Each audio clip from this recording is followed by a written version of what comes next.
Hey, good morning. So glad to be with you again. You know, this time that we spend together on Saturday mornings is the favorite part of my week. So it's all because you're listening, and I really appreciate that. Guys, this half hour is all about men's health issues. So turn your attention meter up to 11. We have Greg Russell, the founder of Fort Wayne Custom RX, with us today. We're going to talk a little bit about testosterone. We're going to talk about nitric oxide and how that affects both your sexual and your cardiac health. So, Greg, we have a lot to cover. Good morning. We sure do. Good morning. Great to be back. So let's focus a little bit first on testosterone. That everybody kind of thinks about that and talks about that as you get kind of older with, you know, your hair turning gray like mine is. Yep.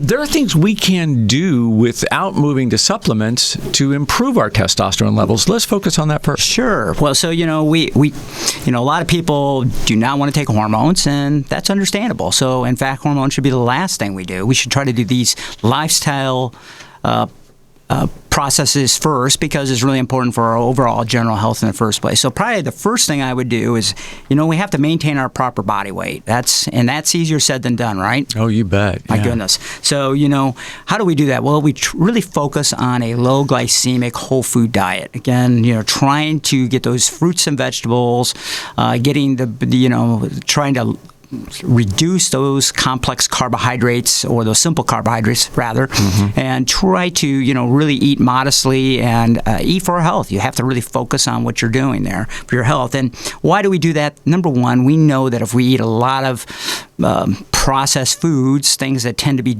generally high in refined carbohydrates, that's going to increase the hormone insulin. And insulin, or insulin resistance, is testosterone's enemy. So we want to get that insulin to lower, and insulin also causes a lot of body inflammation. So sure. That's number one. So we want to start there. Number two, we want to really work to try to implement activity. You know, I don't like to use the word E for exercise, but I'm going to do it anyway, because the E word, E-word. none of us like that E word, but right. you know, and you know, a lot of emphasis is on aerobic training. However, a lot of the studies show that actually what improves testosterone, because testosterone is a muscle hormone, it's a growth hormone, is actually doing some resistance training. And again, walking is one of the things, but doing some light weights, and it can be real simple. You can just get some soup cans, for example, and do some shallow knee bends. But, you know, again, work with your doctor or your, an exercise guru to help you implement the proper plan so you don't hurt yourself. Yeah, absolutely. You know, the muscle training, the weight training is really important for a lot of things. I was just reading the other day that as your muscle mass increases, and, well, let me rephrase that, as we age, we automatically just lose muscle mass. We so sure if you do. Don't do something about that, your fat to muscle ratio is just going to change naturally over time. So yeah, you really have to step up a little bit and do some type of weight training. Right, and we talked about sex hormone binding globulin going up as obesity goes up, especially around our midsection. So you know, we want to try to lower those fat cells as much as we can.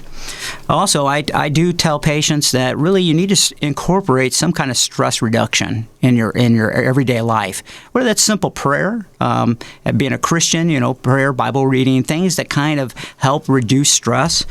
Could be things like just practicing some breathing, breathing out, and sometimes, you know, we can measure our stress levels by doing things like a cortisol saliva test. We can find out if we do have a stress issue. And what is the connection between cortisol, that stress hormone, and testosterone production? Sure. So, you know, there's two hormones that actually go up as we age. One's insulin, which we just covered, and the other one is cortisol. And they're the two bullies on the playground. When they go up, every other hormone goes down, including estrogen for women, progesterone for women, and, of course, testosterone for men. Ah, I get it.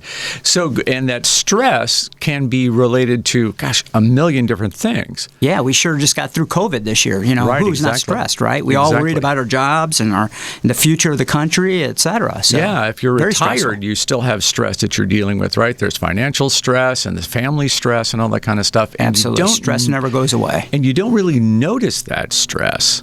I mean, it kind of just, it's funny how you adjust to a stress level that you think is normal, which is actually pretty elevated. Right, exactly. And in fact, modern living probably is more stressful in some aspects, which it really should be less stressful. But in our minds, we're constantly playing beat the clock, right?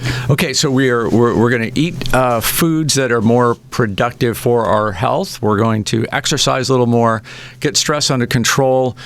Then what? Okay. Then, there are some different herbs that you can try. Probably the one that has the best evidence right now is called Thai ginseng. It's a specific form of ginseng. It's called Camphilia parviflora, and it is a 100 milligram dose that you typically need to take. It's standardized at 5% of 5,7-dimethylfloxone. So, I know most people aren't going to know that, so you're going to have to.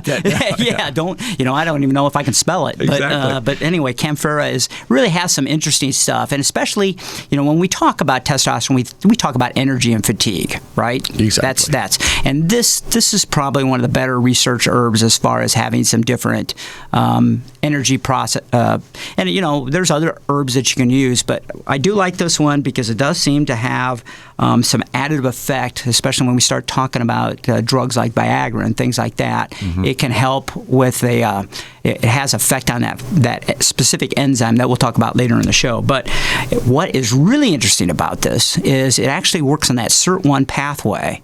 Okay, which we've talked about in anti-aging before. Yes. Resveratrol is the poster child for that. Yes. This herb actually is stronger than resveratrol on that pathway. Really? Yeah. So it's Thai, as in Thailand, Thai, ginseng, mm-hmm. and I'm sure you have it on your shelf. Can I find that pretty broadly, though? Is it available lots of places? It's hard to find. Actually, there's only a couple supplement makers that make it right now, and I will tell you this is one that it does have a drug interaction with those Viagra-type drugs. We don't use in a combination because it could cause a drop in blood pressure and cause some heart problems. So we have to be very careful with how we use it. Okay. You know what, and I am so familiar with all this stuff, but I want to make sure people know that Fort Wayne Custom RX is at 425 East DuPont Road. You're right behind the Casa Grill up there, and we take it for granted that people know all about us, but they don't. So if you're looking for that Thai ginseng and these other issues, that's where you're going to find it at Fort Wayne Custom RX. So when I'm talking about erectile dysfunction, mm-hmm. testosterone plays a role, but it's really a cardiac problem, right? I mean, it's a blood flow issue. Yeah, what's really interesting, and this is a big problem. We really, by the time you get to my age or your age, roughly they say up to 50% of men will have some erectile dysfunction. Mm-hmm. That is actually the canary in the coal mine to heart disease. So what we know is that endothelial dysfunction, the other ED, we call it the other ED, endothelial dysfunction, just means the health of the actual vessel. And as we age, we tend to, our vessels become stiffer. Mm-hmm. They don't have that compliance like a hose. Instead of being like a hose, when you put water through it or pressure through it, it doesn't expand or decrease. They become more rigid. So blood pressure becomes an effect, and then we end up having a higher, the heart's pumping against a more rigid system, which means it becomes more damaging to the heart vessels themselves. So one of the key ingredients in that is nitrous oxide. NO, nitrous oxide. NO, not the same stuff that, the laughing gas, right? Yeah, nitrous oxide. That is the same. So what's interesting about nitrous oxide is, there are actually some prescription drugs, one that's used in a hospital all the time. When I worked in the hospital, we gave nitroglycerin IV infusions, okay? That directly increases nitrous oxide. And we all know what that does. That's for that heart pain and helps somebody with a heart attack. Right. And it's also available as a little tablet that you put under your tongue every time you start having some heart pain or angina. Right. So what we want to do is use that nitric oxide to relax the blood vessels and expand them, make them more flexible. Mm-hmm. That also obviously plays a role in erectile dysfunction. And mm-hmm. we're going to talk about that, how you can test your nitric oxide levels, what foods you should be eating to improve your nitric oxides, and are there supplements available? So we have a lot more to talk about here as we focus on men's health, not only sexual health, but your cardiac health and how all that rolls together. And we'll get back with Greg Russell from Fort Wayne Custom RX as we continue here on the Health Call Live Radio Hour on WOWO. And we are back with Greg Russell, the founder of Fort Wayne Custom RX. He is not only a pharmacist, but also a clinical nutritionist. And we are spending some time today talking about nitric oxide, which is something people may not have heard about, but is very important for your cardiac health, therefore very important for your sexual health. And if you're having ED issues, it's all around blood flow and making sure that those blood vessels in the corpora cavernosa in your penis are able to expand and accept the blood. And so that's where all of this comes together. So tell me more about nitric oxide and where do I get it? Okay, well, nitrous oxide is available in foods, our body uses. So there's two pathways to make nitrous oxide. One uses an amino acid called arginine, and it goes through a process where there's enzymes that break the arginine down into nitrous oxide. And that sounds great, should be able to work and everything, but what happens is there's a saturation point on that enzyme where you only make so much of that enzyme. Mm-hmm. So I can give you arginine all day long. For some guys, they're not going to get it. They don't have enough enzyme in the first place to break that arginine down to nitrous oxide. There's some studies where they mixed another amino acid called citrulline, which breaks also down to arginine, a little different pathway, and goes through a little bit different pathway, but in the end also makes nitrous oxide. And that's been used in some different sporting studies for like endurance for cyclists, etc., where they show for fleeting seconds that you can increase short-term, hard cardiac output, et cetera, exercise performance goes up. Some good studies, small studies, doesn't show a pronounced effect that would be a long-term type deal. And so, I've had men come in and buy arginine or citrulline in combination, not really get the kind of results that we would expect. So so I think it comes down to that enzyme saturation issue. I've been negligent here. I haven't invited you to call the program if you'd like to. It's 800-333-1190 or 447-1190 if you'd like to get a question in front of Greg, something I haven't asked yet, but you're curious about. You can also text it 46862, just 46862, and I'll see that on the screen and put your question to Greg. So how do I know what my nitric oxide levels are, whether I'm low? How do I know? Yeah, great. And there's ways to test, which is really cool. In fact, we have a little test strip here. We can do a little demonstration here to talk about. Okay. So they come into a little foil. So basically, there's a little card that comes in. It tells you, kind of what your nitrous oxide levels are. So let's talk real quick what can cause a decrease in nitrous oxide. Okay, so let's do that. Nitrous oxide occurs naturally as we age. We talked about that. We have about 20% of what we had when we were in our younger years, our 18 to 20s, okay? So as we have less of that, our diet, if we don't eat enough nitrate-rich foods, which tend to be in our green leafy vegetables, foods such as arugula, bok choy, I can never say that word, bok choy, spinach and lettuce, all those things that we're always told to eat, right? Mm-hmm. Those are really good. And that's how that's going to work through that second pathway, which we'll talk about in a minute. If you don't exercise, you don't make nitrous oxide. So nitrous oxide occurs through some of the exercise programs because it's actually made in the cells. As blood flows through, there's a chemical reaction. So we want to exercise. Certain medications, antibiotics, certain blood pressure medications. My favorite drug is those non-steroidal anti-inflammatory drugs, those over-the-counter ibuprofens and Advils. Things like omeprazole or Perlisac, those things can also block the production of nitrous oxide. Things like pollutants. So there's a lot of different things that can cause this. So it's kind of a loaded question in that it's going to naturally decline. The question is, how fast is it declining for you? So now to the test strip. Okay. So they come in foil. So you basically, he's doing this visually here for those that can see this on, I guess, YouTube. Just open this little packet up. Yeah, there's paddles on both ends of it. Okay. And so what you'll do is you'll stick the end that says, here, or whatever it says on it. Saliva here, yes. Okay, so you stick that right on your tongue for 10 seconds. 1, 2, 3, 4, 5, 6, 7, 8, 9, 10. Then you squeeze the end together with the other paddle. Okay, so fold it over onto itself. Yep. All right, doing that. Kind of hold it for about 5 seconds. Okay. I am holding that. So this was the little test kit that's going to tell us what my nitric oxide level is. Now you can look at the little color paddle scheme there, and you can kind of match that up with what it looks like. Oh, so it came out kind of a little pinkish.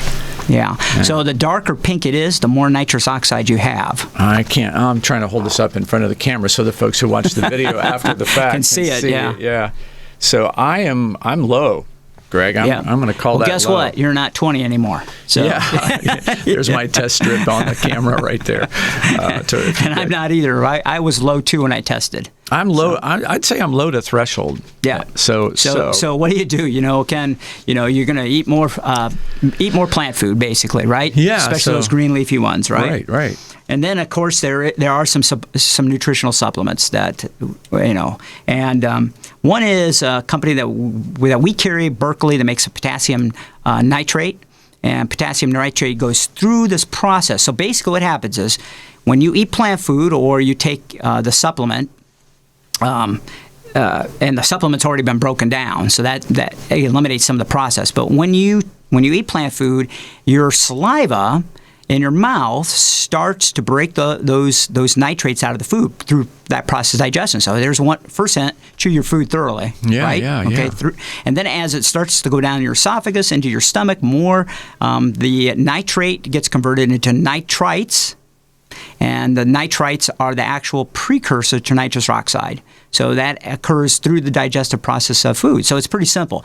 So the neat thing is you can actually measure your level. So you did like a baseline, but what you want to do is measure that, about 90 minutes after you've been on the medication for a month or two, and really look and see if your nitrite levels go back up. So it's kind of cool because you got to give digestion a little bit of time to work for it to get through your stomach and to get your level. So they're recommending 60 minutes to 90 minutes later to check your levels. And so that's why spinach had the impact it had on Popeye. Man, Popeye was really on it, way ahead. Whoever wrote that was really up. We're winding down, but I want to jump out to the phones. We have a caller who has a question for you. So the headphones are right there for you, Greg. Headphones. And all right, let's see. Hi, welcome to Health Call. Go ahead with your question for Greg Russell. Hey, do these beetroot chews have enough material in it to be effective to create nitrous oxide? The beetroot juice, yes, it has been used for that. Of course, not everybody likes the taste of that, and I'm not sure exactly where you can get that, like at a health food store. You probably would have to make it yourself. This product's more stable. That's the only reason. But yes, that would do basically the same thing. You can actually buy these beetroot chews. It's like a chew. Oh, a beetroot chew. I'm sorry. Huh. If it's good quality product, it should work. I don't know that product specifically. Okay, it's like a chewable tab you can chew and I'll have to take a look at those and see what do some reading up on those. You definitely got to have saliva to work with it, so to make it work. So the chewing process would increase saliva, so it stands to reason that potentially would work. But again, like our product's already kind of broken down already, so it's ready for the digestion portion of the stomach. Hey, thanks for your call. Great question. That's a great question. We'll check that out. So tell me more about this product. So this is a Berkeley Life, I think is what it's called? Yeah, they come in little blister packs, so they stay, fresh. Basically, it's used for two purposes. So I use it actually for blood pressure control. So you basically do 2 capsules 2 times a day for blood pressure control. But it also, of course, is used for that whole pathway. So remember, in the pathway, it takes nitrous oxide is the first part of that process to increase blood flow. If you don't have nitrous oxide, things like Viagra will not work. Now, the way Viagra works, it blocks an enzyme that actually breaks down a product called CAMP, C-A-M-P. Okay, and I won't go into the big technical name on that. Just remember CAMP. So, but you have to be able to produce CAMP in the first place. So you have to have nitrous oxide. So it is true that about 20 to 30% of men that take these type of medications to get no response. Okay, because they have no nitrous oxide. Yeah. So this product is used in combination with men that maybe aren't getting the robust erection that they would prefer for quality sex. So, that's one way it's used. The other way, of course, is used for endothelial dysfunction. As like I said, if you can make your vessels more elastic, you're going to lower your blood pressure and you're going to put less pressure on your heart. So even if that's not an issue, you can test your levels if sexual dysfunction is not an issue, you can test your levels. If you're low, now you can start focusing on how do I raise my nitrate levels. Interesting. Hey, we've got to run. Clock has gotten away from us. We have a text question that says, are test strips available at Custom RX? And the answer is yes. Yes. You can go to Fort Wayne Custom RX, 425 East DuPont Road, and the test strips are there so you can find out what is your nitric oxide level. I just discovered mine is low, so something I guess we're going to need to talk about, Greg. Yeah. All right. Good to see you again. I hope I'll see you again next month. Thank you very much.